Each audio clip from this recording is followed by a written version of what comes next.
And so let's go ahead and boot it up and set it up for the first time and get ourselves to the home screen here. There we go. It actually boots up really quick, actually. Anyway, so let's go ahead and slide up. Let's get through the process here. Got English, United States, and we can choose our appearance. We got default, medium, large. I'm just going to leave it as default for now. We're going to do setup without another device. Let's go to my Wi-Fi network.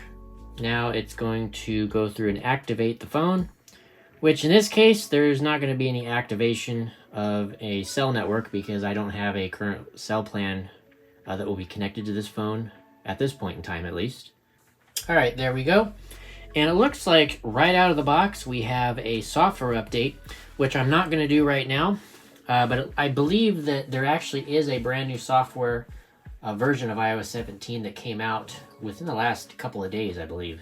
And that's 17.0.1. So, but I'm not going to do that again right now.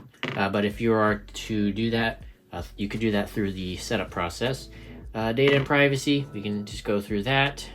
Then from here, you can do a child setup effectively if you're going to set this up for a child within your family. But in this case, of course, it's first for myself. I'm going to do Face ID later. And I'm also not going to do a passcode right now. Let's go ahead and don't use.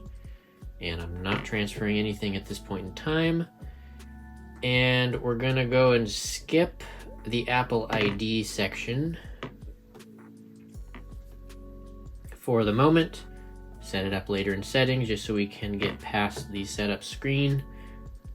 Terms and conditions as per the usual. Got to agree to that to even be able to use the phone at all.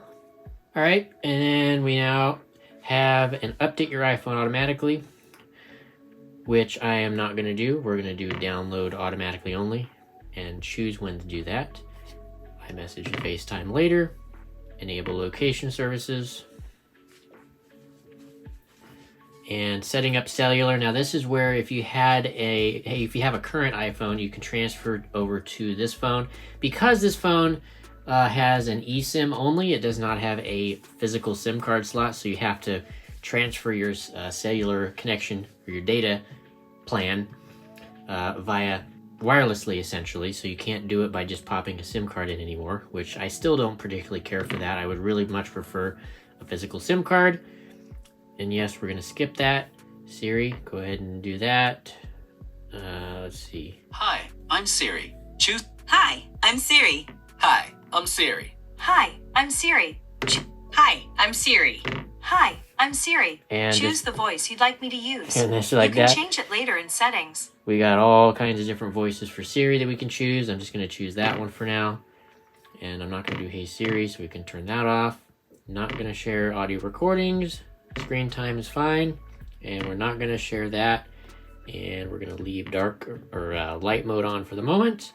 And this is basically a new little section where it says silent mode can be toggled within the control center because of that action button replacing the mute switch if you happen to map it to a different function. So this is just letting you know that if you change button functions, you can still access the mute function within the control center. So there's that.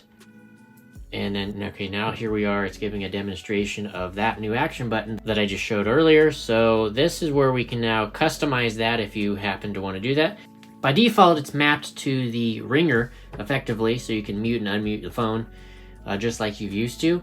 But from here, you can now customize it, which I'm not going to do. I'll get to that in a much more in-depth video.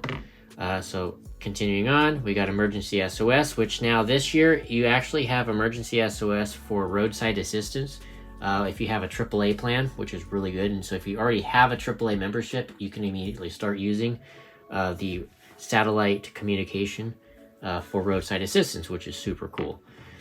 And just like that, we are welcome to iPhone. So that is probably one of the longest iPhone setup screens I have actually ever encountered. So let's go ahead and swipe up, and there we are on the home screen. So straight away, pretty much looks like any other iPhone pretty much within the last few years. Not too much different, just it's now running iOS 17. But yeah, and yeah, with that all being said, I hope you guys have enjoyed, and I'll see you guys in the next video.